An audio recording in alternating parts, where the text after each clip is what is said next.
बताना चाहूँगी कि जो आदेश कई निकले थे, लेकिन जो कोरोना काल की वजह से वहीं के वहीं रुक गए थे, क्योंकि 23 मार्च से ही कोरोना की छुट्टियां चल गई थी हर स्कूल में, कॉलेज में और हर जगह पर बंद करा दिए गए थे।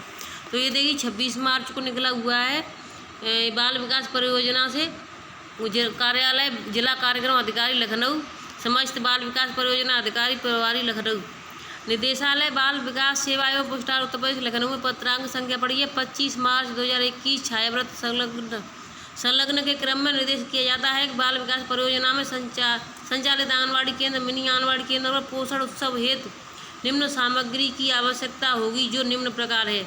तो देखिए उन्होंने क्या क्या सामग्री की प्रकार बताए थे, कौन कौन सी सामग्री है, सामग्री और धनराशि। देखिए इसमें सब चीज है, व्यय के प्रकार, गैर आवर्ती सामग्री और सामग्री और धनराशि 300 रुपये देगी। किसके लिए?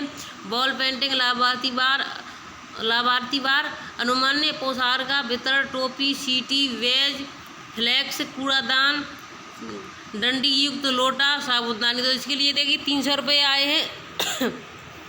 आवर्ती सामग्री इसके लिए देखिए रंगोली है तो रंग, माइकिंग, साबुन, विभिन्न पोषण संदेश युक्त card, stationery, chart paper, sketch pen आदि अन्य। इसके लिए देखिए आप 350 रुपये आए हैं। तो इसलिए ऐसे हर चीज़ के लिए ऊपर से पैसा आता है, लेकिन नीचे तक कुछ एक भी पैसा नहीं पहुंच पाता है।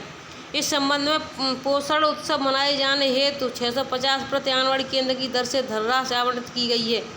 इसके अतिरिक्त निदेशालय बाल विकास सेवा एवं पुरस्कार उत्तर प्रदेश लखनऊ के पत्रांक संख्या दिनांक 25 मार्च 2021 छायाव्रत संलग्न के क्रम में निर्देश किया जाता है कि जो पोषण उत्सव के संबंध में दिशा निर्देश निर्गत किए जाने के संबंध में है, उक्त के क्रम में निम्नवत निर्देश दिए जाते हैं। फ्लैक्स साइज 3x5 संलग्न की तथा इसको आप सभी को व्हाट्सएप के माध्यम से भेज रहा है। उक्त प्रेषित निर्धारित मानकों के अनुसार ही बैनर, फ्लैक्स एवं तस्तरी तैयार की जाएगी।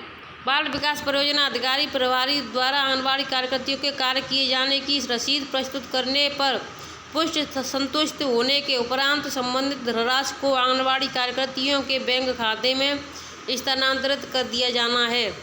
तो देखिए जैसे रसीद पहुंचा देंगे, आप सब कुछ पहुंचा देंगे, फ़ोटो पहुंचा दें, तब उनको संतुष्ट होगी, तब वो आपके बैंक अकाउंट में पैसों को डाल देंगे।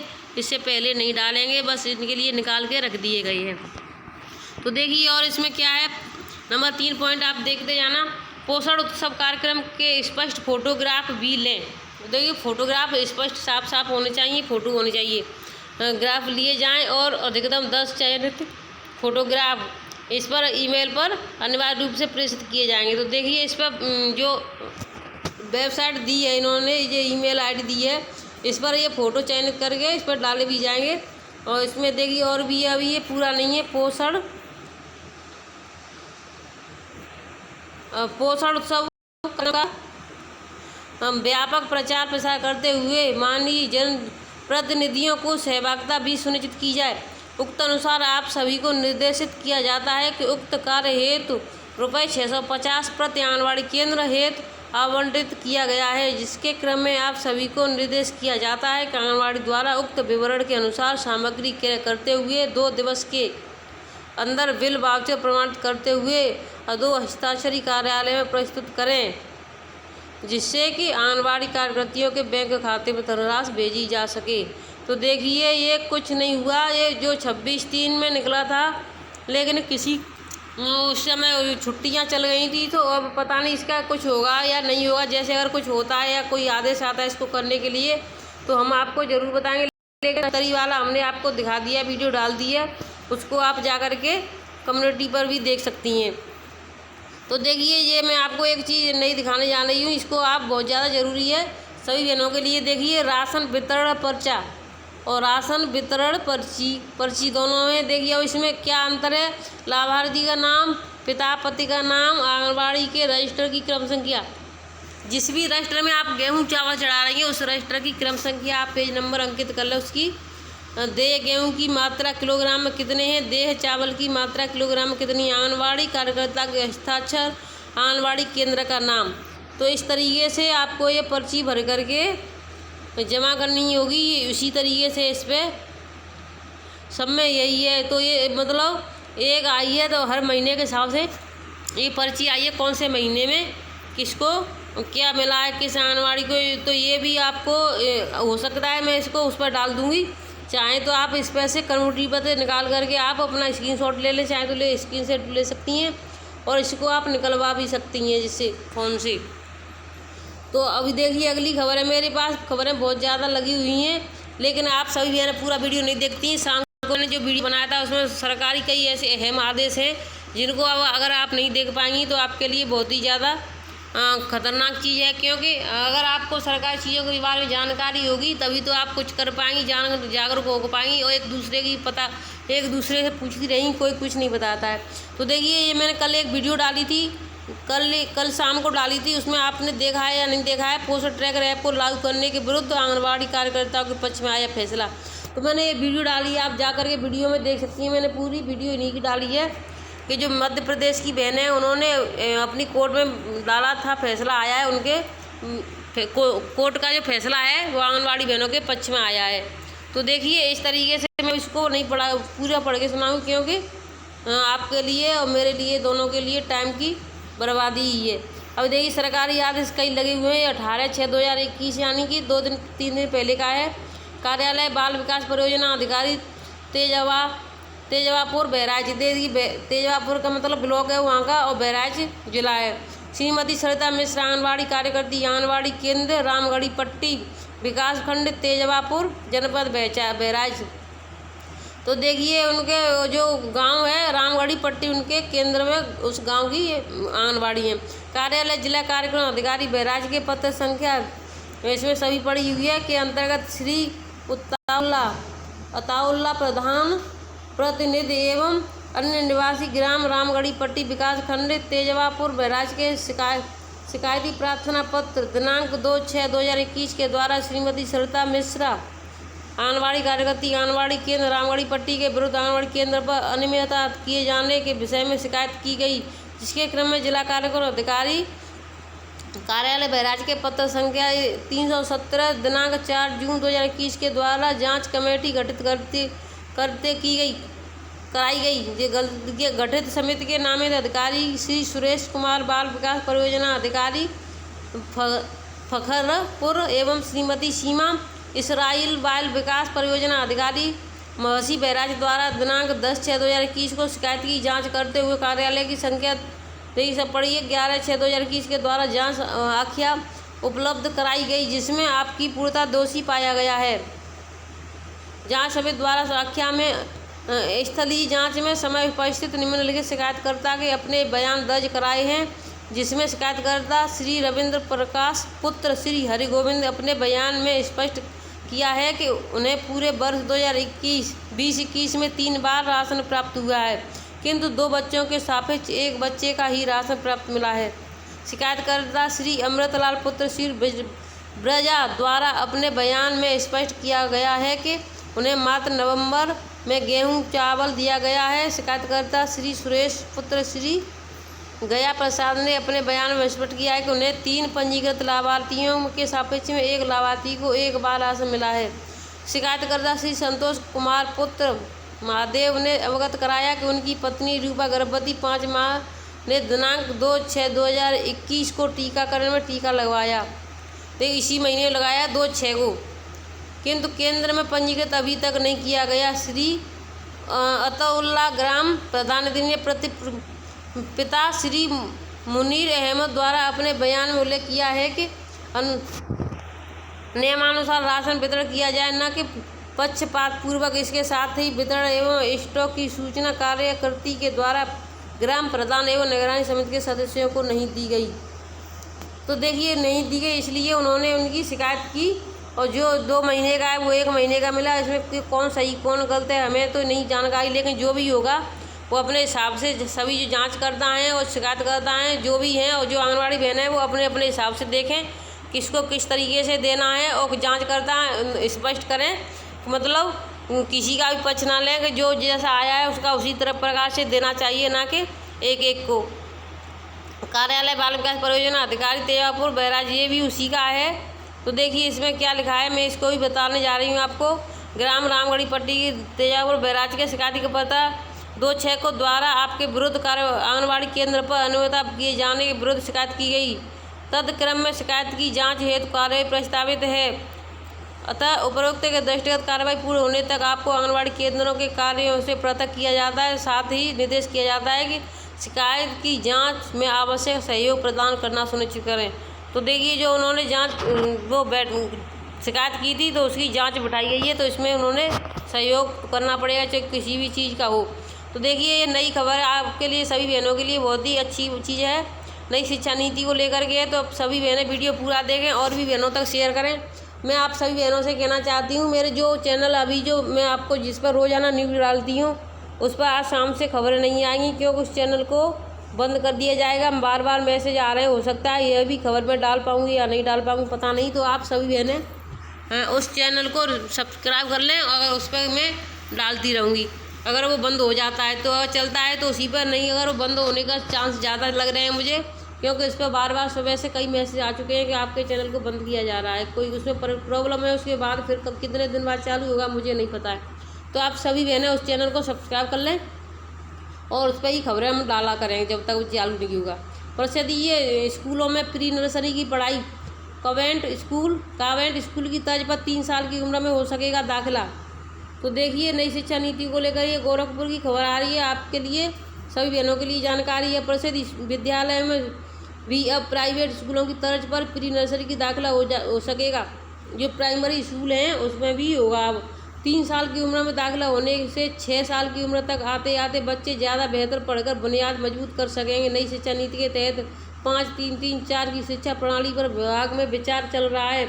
निर्देश मिलते ही इस पत्र से यह प्रणाली लागू हो जाएगी। नई व्यवस्था के अंतर्गत परिषदीय विद्यालय में बच्चे 3 वर्ष की उम्र में कॉन्वेंट स्कूल की तर्ज पर नर्सरी या प्री नर्सरी में दाखिला ले सकेंगे, ताकि छोटी उम्र से ही उनकी बुनियादी शिक्षा को मजबूत बनाया जा सके। अब तक प्राथमिक विद्यालय में कक्षा 1 से ही छात्रों का दाखिला होता था, जिसकी वजह से जो बच्चा निजी स्कूल में 3 से 4 साल की उम्र में कक्षा नर्सरी में पढ़ता था, वह 6 वर्ष की आयु तक आते आते हिंदी और अंग्रेजी के शब्दों के साथ ही वाक्य बनाना सीख जाता था। प्रसिद्ध स्कूलों में पहली कक्षा का छात्र अक्षरों को पढ़ना शुरू करता है। वह यहाँ के भी बच्चों की बुनियादी शिक्षा शुरू से ही बेहतर हो सके, इसके मद्देनज़र सरकार ने यह निर्णय लिया है। तो बहुत ही अच्छी बात है। जब बच्चा छोटी क्लास से जो प्राइमरी में भी नर्सरी और जो प्राइमरी में भी प्री स्कूल जो हो जाएगा, तो सभी बच्चे प्राइवेट नहीं जाएंगे, सभी फिर उसमें आया जाया करेंगे। तो मुताबिक विभाजन के हिसाब से नई शिक्षा नीति प्रणाली 5-3-3-4 के फॉर्मेट में बच्चों की उम्र को बांटा गया है। इसमें 3, 8, 8, 11, 11, 14, 11, 14 और 14, 18 उम्र के बच्चों को शामिल किया जाएगा। इसमें प्राइमरी की कक्षा 2वीं तक एक हिस्सा, तीसरी कक्षा में 5वीं तक तथा दूसरा हिस्सा कक्षा 6वीं से 8वीं तक, तीसरा हिस्सा 9वीं से 12वीं तक, आखिरी यानी चौथा हिस्सा होगा यानी आखिरी जो भी वो पढ़ना चाहेंगे वो होगा आखिरी हिस्सा। तो देखिए, अब मैं आपको सभी बहनों को एक चीज़ और बताना चाहूँगी। सरकारी आदेश तो अभी भी कई हैं, लेकिन मैं क्या करूँ, समय की बहुत ज़्यादा कमी है मेरे पास। देखिए, मैं आपको देखिए कई जगह पे ऐसे रजिस्टर छपवाए गए हैं, जहाँ भी ये 12 अंकी की रजिस्टर आया है। देखिए, सेम जो बच्चों को वजन के लिए है, उसके लिए इस तरीके से रजिस्टर छपवाए गए। बाल विकास सेवा एवं पुरस्कार विभाग उत्तर प्रदेश जनपद 12 अंकी वजन एवं सेम रजिस्टर। तो देखिए, इस तरीके से छपवाए गए रजिस्टर, वहाँ पर बहुत ही अच्छी बात है छपवाएंगे। इसमें सभी जानकारी आराम से आप देख सकती हैं। देखिए, यहाँ पर वर्ष, माह, वजन, लंबाई, और फिर उसके बाद में देखिए आयु, यहाँ पर अलग अलग से आयु, वर्ष, माह, लंबाई भरनी होती है अलग अलग दूर, और आराम से यहाँ पर मार्च, अप्रैल, मई आप देख सकते हैं। यहाँ पर देखिए जून का है ये। तो इस तरीके से भरने में कोई दिक्कत नहीं होगी, लेकिन ऐसे रजिस्टर हर जगह नहीं छपवाए जा रहे हैं। तो ये 12 अंकी का रजिस्टर है। 12 अंकी से हमारे पास ये खबर आई है कि यहाँ पर ऐसे रजिस्टर छपवाए गए हैं। वहाँ पर सभी प्रकार के रजिस्टर हैं, अलग अलग तरह से छपवाए गए, बहुत ही अच्छी तरीके से छपवाए गए वहाँ पर। तो देखिए, जो भी बहनें अभी जो आंगनबाड़ी के जो फॉर्म डालना चाहती थी, सुल्तानपुर में निकली है वहाँ की आंगनबाड़ी बहनें अपना पद सहायिकाओं के, और जो भी डालना चाहे मिनी के भी हैं, वहाँ पर सहायिका के हैं, आंगनबाड़ी के 142 पद हैं, सहायिका के 206 और मिनी के 19 पद हैं। तो आप सभी बहनें जो भी डालना चाहें वो इस पर डाल सकती हैं। तो देखिए इस खबर को मैं अभी बताना चाह रही हूँ, थोड़ा थोड़ा देखिए ये किस प्रकार 21 जून का, यानी कि ये परसों का निकला हुआ है। रेणुका कुमार, अपर मुख्य सचिव उत्तर प्रदेश शासन समस्त जिला अधिकारी उत्तर प्रदेश, पुलिस आयुक्त गौतम बुद्ध नगर वाराणसी एवं कानपुर समस्त पुलिस अधीक्षक। तो देखिए समस्त के लिए जहाँ जहाँ भी होगा, मैं इसके लिए आपको विषय कोविड-19 रोकथाम बचाव एवं उपचार के लगाए गए कार्मिकों की कोविड संक्रमण से मृत्यु की दशा में उनके आश्रितों को 50 लाख की एक मुक्त अनुग्रह धनराशि दिए जाने के संबंध में महोदय उपरोक्त विषय का अवगत कराना है। वर्ष 2020-21 में कोविड-19 रोकथाम बचाव व उपचार के लिए कार्यरत कार्मिकों की संख्या से मृत्यु की दशा में उनके आश्रितों को ₹50 लाख की एक मुक्त अनुग्रह धनराशि स्वीकृत किए जाने के संबंध में। तो देखिए जो कोविड-19 की जो कोविड की वजह से संक्रमण से खत्म हो चुके हैं, तो उनके परिवार को ये 50 लाख रुपए दिए जाने के उसके लिए इस संबंध में मुझे ये कहने का निर्देश हुआ है कि वर्तमान वित्तीय वर्ष 2021-22 में भी कोविड-19 के रोकथाम बचाव उपचार के चिकित्सा विभाग के कार्मिकों को अलावा ऐसे कार्मिकों की जिनकी ड्यूटी कार्यालयाध्यक्ष, जिला अधिकारी एवं कोविड की रोकथाम बचाव अथवा उपचार में लगाई गई है कि कोविड संक्रमण से मृत्यु की दशा में उनके आश्रितों को 50 लाख की अनुग्रह धनराशि दिए जाने का निर्णय लिया गया है। तो देखिए जो 2021 में भी अगर किसी की मृत्यु हुई तो उसको लिए भी धनराशि के लिए दिया गया है कि उनको भी दिए जाना। इसमें क्या क्या लगेगा ये मैं आपको शॉर्ट में बताने यानी इस पर आश्रित प्रमाण पत्र उपलब्ध कराया जाएगा कि संबंधित कर्मियों को कोविड-19 की रोकथाम बचाव अथवा उपचार कार्यों के लिए एक नियुक्त था। इस मुख्य शिक्षा अधिकारी द्वारा संलग्न प्रारूप 2 पर इस आशय का प्रमाण पत्र उपलब्ध कराया जाएगा कि संबंधित कार्मिक की मृत्यु कोविड-19 के संक्रमण से हुई है। तो देखिए ये मैंने पहले ही बता दिया है कि उसको प्रमाण पत्र देना है कि उसकी मृत्यु कोविड की वजह से हुई है। अगर जिसके जैसे कोई आज भर्ती हुआ है और आज ही ख़त्म हो गया उसका प्रमाण पत्र नहीं बन पाया, तो उसको ऐसे को नहीं, तो आप सभी भाई बहन जो भी है अपनी जांच कराएं पहले, उसके बाद ही प्रमाण पत्र अपना ले करके रखें। चाहे किसी आप ज़रूरी नहीं कि आप ख़त्म हो, जो नहीं ख़त्म हुए वो भी अपना प्रमाण पत्र लेके रखें, क्योंकि हो सकता है 2-4 दिन में आप सही हो जाएं, उसके बाद घर पर आकर के आपको कोई दिक्कत हो जाए, या फिर जैसे भी हो आप अपने हिसाब से देख लेना। और इसमें आपको जहाँ पर ड्यूटी लगाई गई है उसके लिए भी है कि जहाँ का जैसे किसी ने आपकी ड्यूटी लगाई है और किस तारीख में लगाई है, तो उसका भी प्रमाण पत्र होना चाहिए लिखित में कि आपने उसके कहने पर वहाँ से आपको ड्यूटी के लिए भेजा गया था। तो इसके देखिए प्रारूप में आपको बताऊँ प्रारूप कौन कौन से भरने हैं। प्रमाण पत्र संख्या कोविड-19 की ड्यूटी प्रमाणित किया जाता है कि श्रीमती की ड्यूटी कोविड-19 की रोकथाम बचाव अथवा उपचार के कार्य में लगाई गई थी। उक्त कार्मिक की कोविड संक्रमण से दिनांक को असामयिक मृत्यु हो गई। कार्मिक का विवरण निम्नवत है। मृतक कार्मिक का नाम होना चाहिए, देखिए आप देख लें, इसमें स्क्रीनशॉट ले लें। विभाग का नाम होना चाहिए, किस विभाग से आप, पद नाम आपका कौन सा पद है, जैसे आंगनवाड़ी जो आंगनवाड़ी सहायिका है तो सहायिका या जो भी है आप उस पद का नाम। कोविड की रोकथाम बचाव अथवा उपचार के संबंधित कार्य का विवरण। कोविड के संबंधित कार्य की ड्यूटी स्थल को कहाँ पर किस स्थान पर लगी थी। कोविड से संबंधित कार्य की अवधि दिनांक किस दिनांक से कब तक की ड्यूटी थी। कोविड ड्यूटी आदेश दिनांक की छायावृत्ति, जिस मैंने आपसे पहले कहा कि जिसकी जो आपको आदेश दे रहा है उसकी छायावृत्ति आप अपने पास स्क्रीनशॉट ले करके या किसी भी तरीके से आप अपने पास ले करके रखें। हस्ताक्षर जिला अधिकारी कार्यालय अध्यक्ष नाम, विभाग का नाम, जनपद का नाम, सील मोहर। तो देखिए जनपद जिस जनपद है उनका अधिकारी का भी इस पर हस्ताक्षर होना बहुत ज़रूरी है। और देखिए दूसरा प्रमाण पत्र है आपका इसी तरीके से मृतक का नाम, पिता का नाम, मृतक का पता, अस्पताल का नाम, भर्ती की दशा में, अब किस दशा में भर्ती हुए थे प्रमाणित किया जाता है कि श्रीमती मृत्यु कोविड-19 के संक्रमण दिनांक को हुई थी। अब देखिए अस्पताल का नाम भी है, भर्ती की दशा में, एंटीजन टेस्ट का दिनांक जिससे कोविड की पुष्टि हुई थी, किस दिनांक में आपकी पुष्टि हुई है कि आप कोविड से संक्रमित हैं, कि आपको कोरोना हुआ है। कोविड स्टेट लैब अस्पताल का नाम, किस लैब में आपने जांच करवाई, अस्पताल का नाम भी। यदि कोविड की जांच उपरोक्त क्रमांक 5 में वर्णित पद्धति से नहीं की गई तो कोविड प्रमाणित करने का अन्य स्रोत विवरण अंकित करें। तो आपको प्रमाणित करना पड़ेगा कि आप संक्रमित हैं, तभी आपको कुछ करना हो पाएगा, नहीं तो आप कुछ भी कितना भी भाग दौड़ लें, अगर आपके पास किसी प्रकार का प्रमाण पत्र नहीं है तो आपका कुछ नहीं हो सकता है। आप सबसे पहले अपने प्रमाण पत्र बनवा कर रखें। अगर किसी को अगर आपके परिवार में किसी की डेथ हुई है तो उसका प्रमाण पत्र लेकर के आप ऐसे फॉर्म भरें और उससे आपको धनराशि मिल सकती है। तो हस्ताक्षर मुख्य चिकित्सा अधिकारी का नाम, जनपद, सील बहुत देखिए और साइन बहुत दोनों हैं, और दोनों आप देखिए स्क्रीनशॉट ले सकती हैं। और इसको मैं आपको उसके कम्युनिटी चैनल के कम्युनिटी में डाल दूँ। एक बात और मैं कहना चाहूँगी, अगर कोई भाई बहन हमसे जुड़ना चाहता है तो मैं अपने व्हाट्सएप का जो लिंक है उसमें डाल दूँगी आप डिस्क्रिप्शन में, तो आप वहाँ से जाकर के हमसे जुड़ सकती हैं। और कम्युनिटी पर भी मैं उसको आप व्हाट्सएप की लिंक डाल दूँगी, तो आप वहाँ से जाकर भी हमसे जुड़ सकती हैं। क्योंकि जो भाई बहन जुड़ना चाहते हैं वो पूछते हैं कि हमें इस चीज़ की फ़ोटो चाहिए, तो हमने किसी का व्हाट्सएप नंबर लिया नहीं है, ना ही हम किसी को देना चाहते हैं अपना, ना ही किसी से लेना चाहते हैं। तो आप वहाँ से जाकर के लिंक के द्वारा हमसे जुड़ सकते हैं, तो हम आपको सभी जानकारी देते रहेंगे। और आपको कुछ चाहिए तो, क्योंकि हमारे पास कुछ भेजने के लिए नहीं, तो हम भेजेंगे कहाँ पर आप पूछते रहते हैं। और आप अगर कोई नहीं जुड़ना चाहता है तो कोई ज़रूरी नहीं है, हम ज़बरदस्ती किसी के साथ नहीं करेंगे। लेकिन दूसरे चैनल को आप सब्सक्राइब जरूर कर लें, क्योंकि इस चैनल में प्रॉब्लम होने वाली है। अगर हो गई होगी तब भी मुझे नहीं पता। धन्यवाद।